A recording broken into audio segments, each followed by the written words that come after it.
much goes to our county governments. The challenges in the county governments notwithstanding, Mr. Speaker, if there has been an invention, so to speak, by way of our constitution that has ensured that we have a perhaps more stable country than what we had in the previous election cycles, Mr. Speaker, it is a simple comfort of knowing that despite the fact that there are resources at the national level that we have to fight for as a country, but at least there is 15% of that revenue that comes to our county governments, Mr. Speaker. And that is something that Senate sits proud about.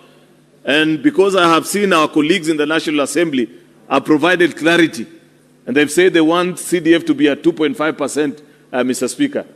If there is to be concurrence from this House, then, Mr. Speaker, it is affirming the position of what is the exact percentage on the specific financial year, Mr. Speaker, must always go to the counties.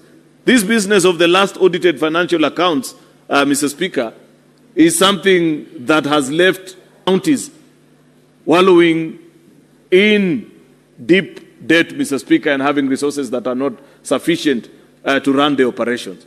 Therefore, if our colleagues feel that 2.5% is sufficient of every national budget, Mr. Speaker, then let us have that 15% or 20%, Mr. Speaker, be the bare minimum, as such that when the budget is laid in the National Assembly, you know for a fact that that amount of money will go to our county governments, Mr. Speaker. That will be a beautiful trade-off.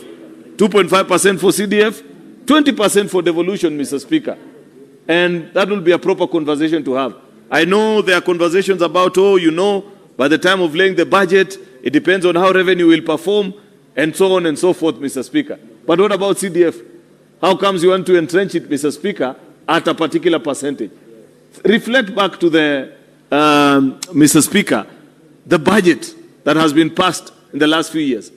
3.4, 3.6 trillion, Mr. Speaker, yet only 300 billion plus, or 400 billion the last few years. That's on or about 13 or 14% of that particular resources, or just barely 15 of that budget goes to counties, Mr. Speaker. We need to set the threshold and agree, not forgetting, not blindsided, Mr. Speaker, of all the challenges that are in our county governments, but knowing that the first conversation is let us devolve the resources first. We will go and deal with the issues of the thieving governors, Mr. Speaker. But let us first send the resources to the counties. In any case, it's not that it is for lack of thieves at the national government that those resources remain here.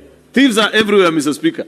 And EACC must do their job, Mr. Speaker. And in fact, on that account, as we move this, today I saw headlines in the Nation and the Standard, where the editors are telling us, Mr. Speaker, that there is a fight back, I don't know, from the president with regards to his critics. Maybe the editors of the Nation and the Standard, Mr. Speaker, needs to give us the list of who are these citizens that are above the law.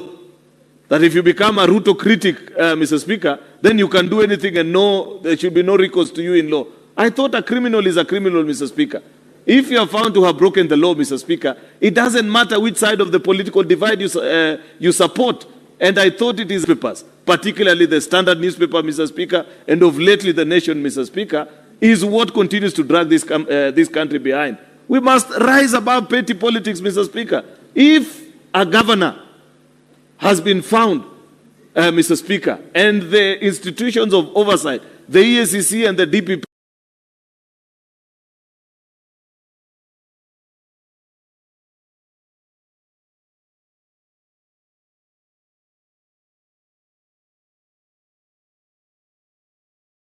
are satisfied, Mr. Speaker, that that particular individual is misappropriating resources that have been directed to the county government, then there are constitutional processes, Mr. Speaker, that must commence, Mr. Speaker, either in support or against, Mr. Speaker. And it's not the first time, anyway, that a governor is being tried, Mr. Speaker. How many governors have been arrested since 2013, Mr. Speaker?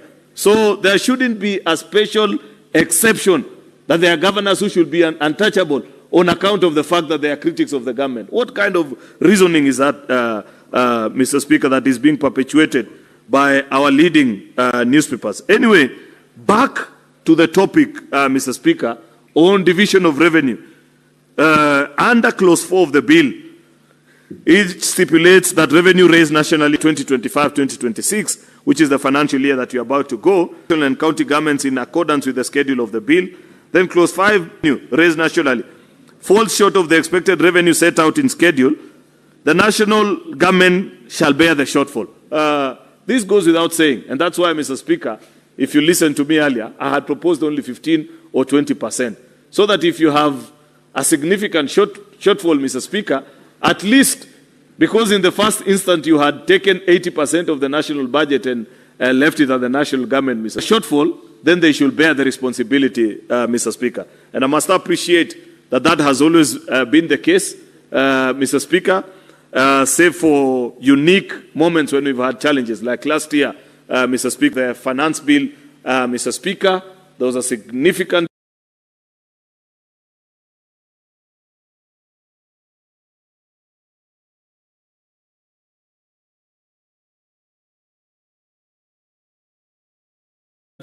drop in nationally raised or expected revenue by close to 400 billion, Mr. Speaker, and therefore we had to review downwards what we had actually proposed in DORA. And if you recall, late last year, towards November, we had to do a new set of division of revenue bill. I can't get the figures exactly. I think members of the Budget and Finance Committee will recall that we had to do that, Mr. Speaker. The clause 6 of the bill, Mr. Speaker, provides that if the actual revenue raised nationally exceeds the projected revenue set out in the schedule.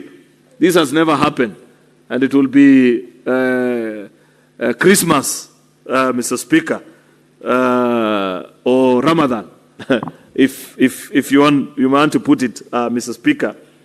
If this was ever to happen, that we raise more than the projected revenue, what will happen in such a situation?